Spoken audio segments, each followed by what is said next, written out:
The phrase "out of Africa" used to mean something, not something in the vague academic sense.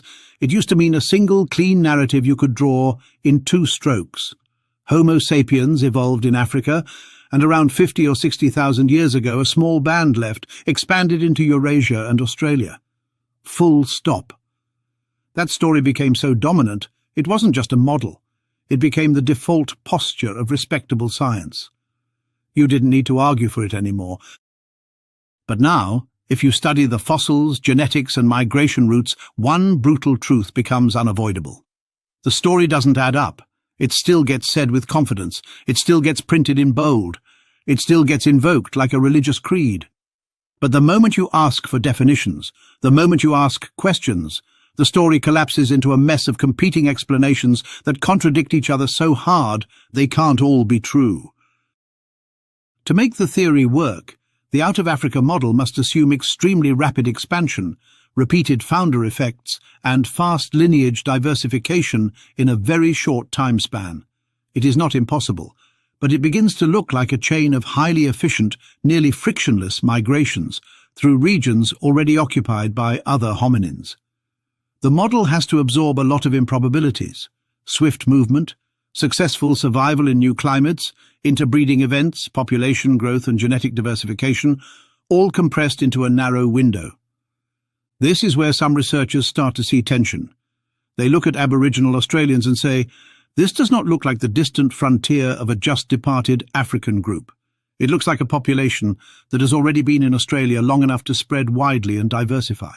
If lineages are already present and branching at 50,000 years ago, perhaps the roots of these lineages lie deeper in Eurasia than the standard tree allows." The alternative line of thinking associated with the maximum genetic diversity theory argues that the DNA tree may be rooted incorrectly. According to the theory, genetic diversity is inversely correlated with biological complexity. Humans, being highly complex organisms, can tolerate very little genetic variation without disturbing the delicate cooperation of their biological systems. A gene in humans will change very little, and not through random genetic mutations, as the out-of-Africa theory argues. This principle overturns the classic genetic argument for an African origin. Traditional reasoning held that because Africans show the highest genetic diversity, they must be the oldest population. Maximum genetic diversity theory reverses the logic. The ancestral population should have less diversity, not more, because complexity limits mutation. According to the theory, East Asian populations, which exhibit the lowest genetic diversity, should be closest to the ancestral condition. Ancient DNA has increasingly confirmed this counterintuitive prediction. Furthermore, a new study found centromere-related archaic structures, unusual retention of genomic architecture in some Papuans, pointing toward a deeper reality. Archaic ancestry may survive not only in percentages, but in deep structural forms that reflect ancient lineages. What this means is that Papuans are not simply modern humans with some Denisovan-related ancestry. They are a hybrid population with deep genetic structure.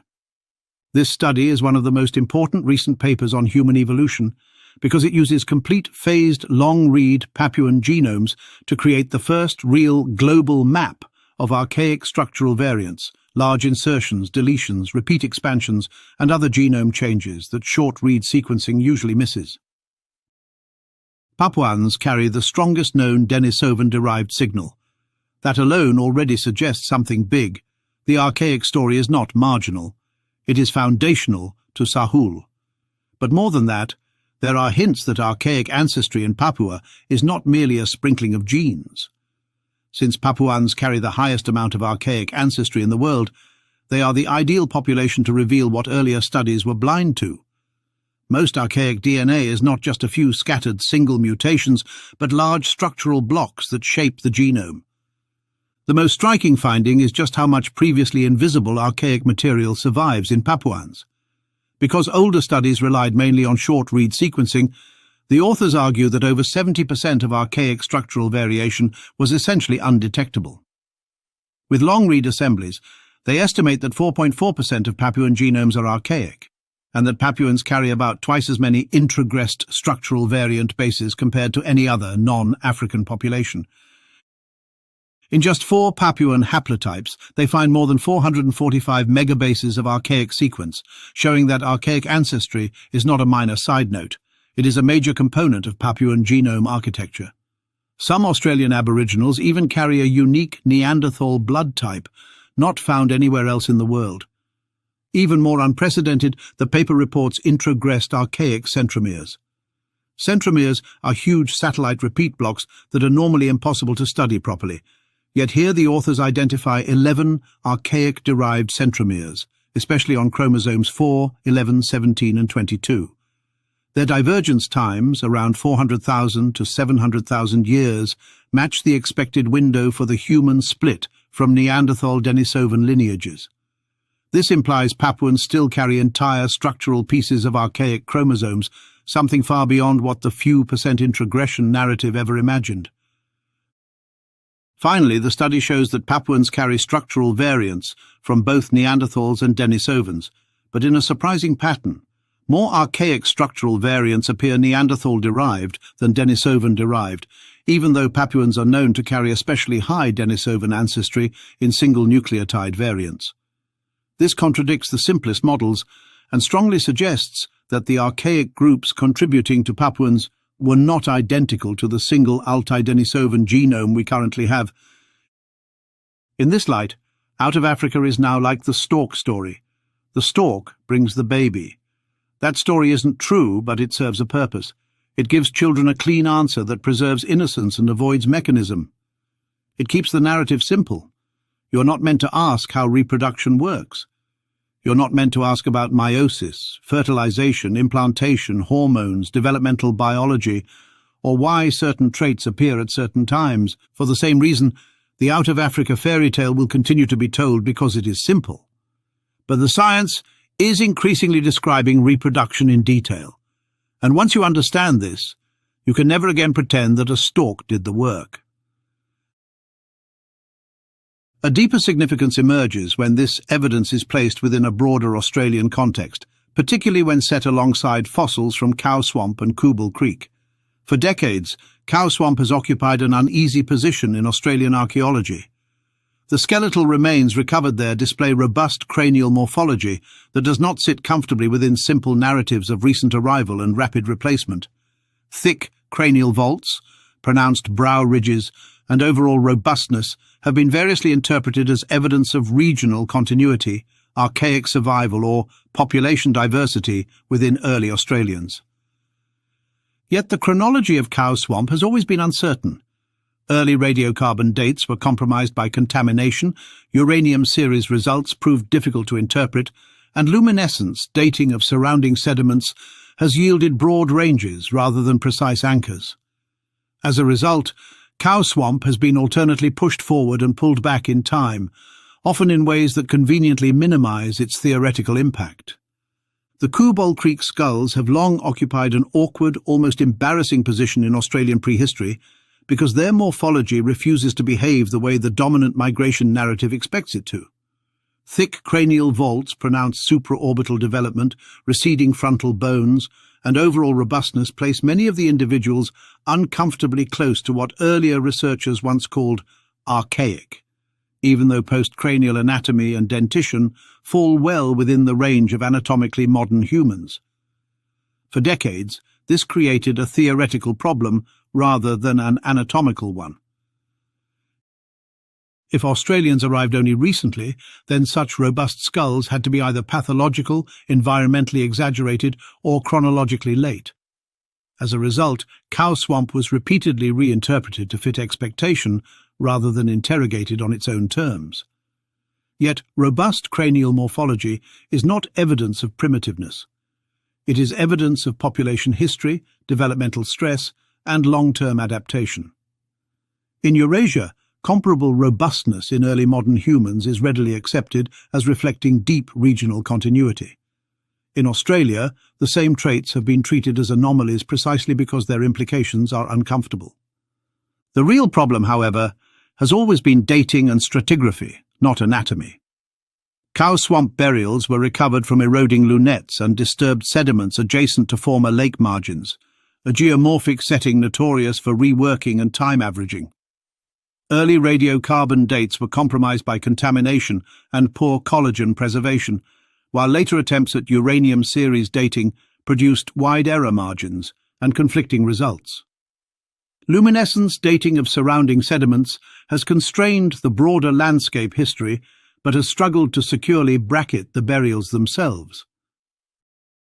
As a result, Cow Swamp has floated chronologically without ever being anchored with the confidence afforded to better stratified sites.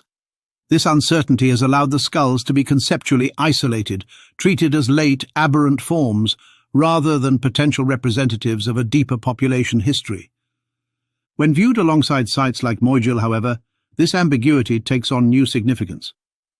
If human presence in southern Australia extends well back into the last interglacial 130,000 years ago, then Cow Swamp's robust morphology no longer demands special pleading. Instead, it may reflect a long-lived population whose roots lie far deeper than the late Pleistocene horizon to which it has so often been confined. The Moyjil site on the south coast of Australia does not announce itself with the kind of unmistakable theatricality that usually accompanies paradigm-shifting archaeological claims.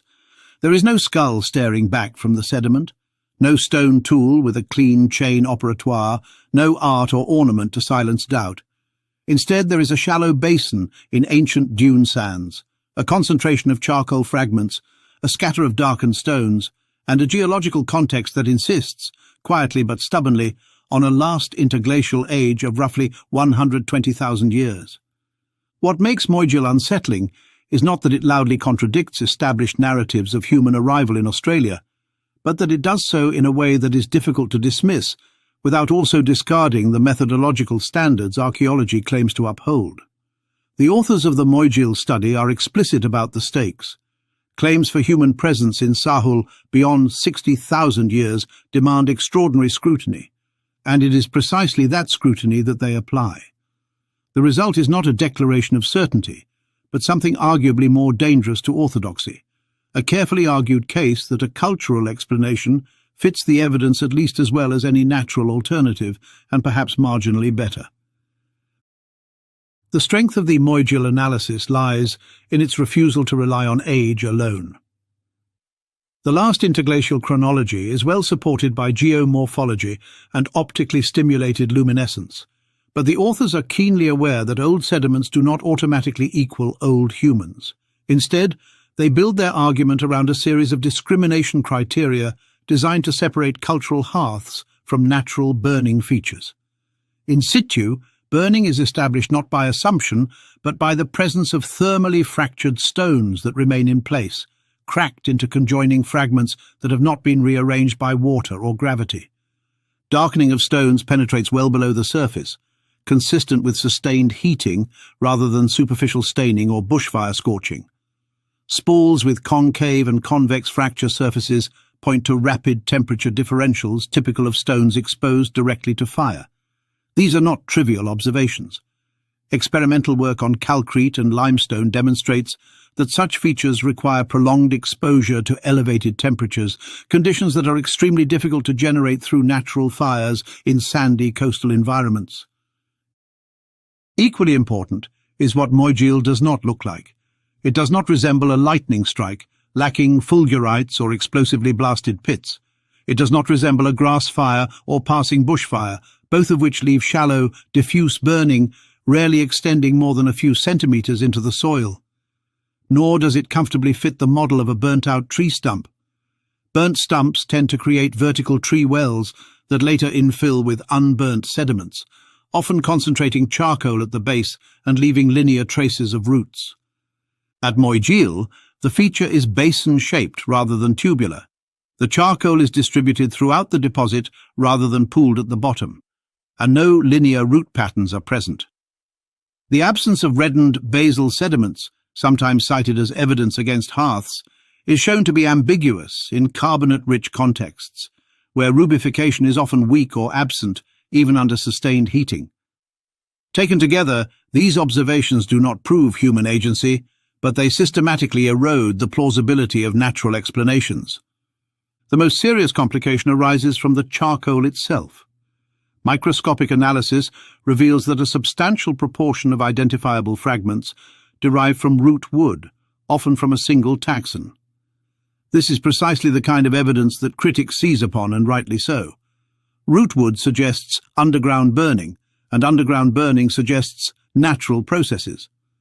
The authors do not evade this issue.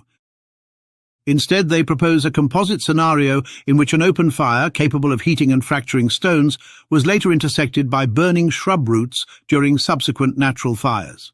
This is not a convenient hand wave. It is an attempt to reconcile two distinct lines of evidence that point in different directions. Crucially, the thermal impact of burning roots alone is insufficient to account for the stone fracturing and deep, pervasive blackening observed at Moyjil. Root burning may explain some of the charcoal, but it cannot explain the feature as a whole. What ultimately makes Moyjil compelling is not that every criterion points unequivocally toward a hearth, but that the balance of evidence does. When the discrimination attributes are laid out systematically, more align with cultural combustion than with any single natural process. At the same time, the authors are explicit about what is missing: stone artifacts, faunal remains, multiple charcoal taxa. These absences prevent definitive classification, yet absence, particularly at 120,000 years in a dynamic coastal dune environment, is not neutral evidence. Organic materials decay, artifacts may be sparse or curated, and repeated episodes of erosion and redeposition can strip a site to its barest traces. To demand a full Upper Paleolithic signature from a last interglacial context is to impose expectations shaped by much younger archaeological records. If Moyjil truly represents human activity during the last interglacial, the implications for cow swamp are profound. Rather than being an anomalous late survival of robust morphology, cow swamp could represent a population whose roots extend far deeper into the Australian past. The possibility that these two sites might be broadly contemporaneous, or at least part of the same long trajectory of human presence, forces a reconsideration of what early Australians looked like and when they arrived. Robust cranial morphology need not signal primitiveness or isolation. It may instead reflect deep adaptation to local environments, dietary regimes, or population structure that predates the late Pleistocene by tens of thousands of years. This reframing also destabilizes the tidy sequence of out of Africa. A single dispersal into Sahel, around 50,000 to 65,000 years ago, followed by rapid continental colonization and morphological homogenization. Moyjil suggests a more complex scenario in which humans or human-like populations may have reached southern Australia during favourable interglacial conditions, exploiting coastal corridors and stable climates long before the onset cooling climates. Cow swamp, in this light, becomes less a puzzle to be explained away and more a signal of continuity that has been chronically underappreciated because it does not fit dominant models. If humans were present in Australia by 120,000 years ago, then the continent's archaeological record between that time and the well-documented late Pleistocene sites is not a void, but a poorly sampled interval. Cow swamp, Lake Mungo, and other contested or marginal sites may occupy positions within that interval that have been obscured by dating uncertainty and theoretical conservatism rather than by an actual absence of people. Seen this way, Moyjil does not stand alone. It becomes part of a growing pattern of sites worldwide that sit just beyond accepted thresholds, challenging researchers to decide whether those thresholds reflect reality or tradition.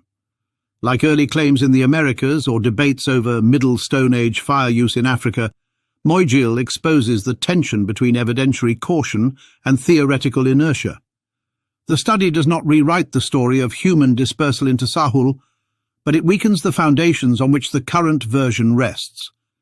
It shows that the question is no longer whether early arrival is possible, but whether we are prepared to recognize it when the evidence is subtle, fragmentary, and inconvenient.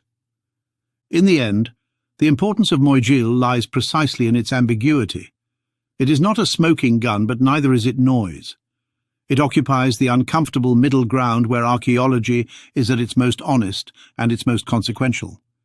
When paired with cow swamp and ancient genetics, Moyjeel suggests that Australia's human history may extend deeper and be more internally diverse than the out-of-Africa narrative allows. Thanks for watching.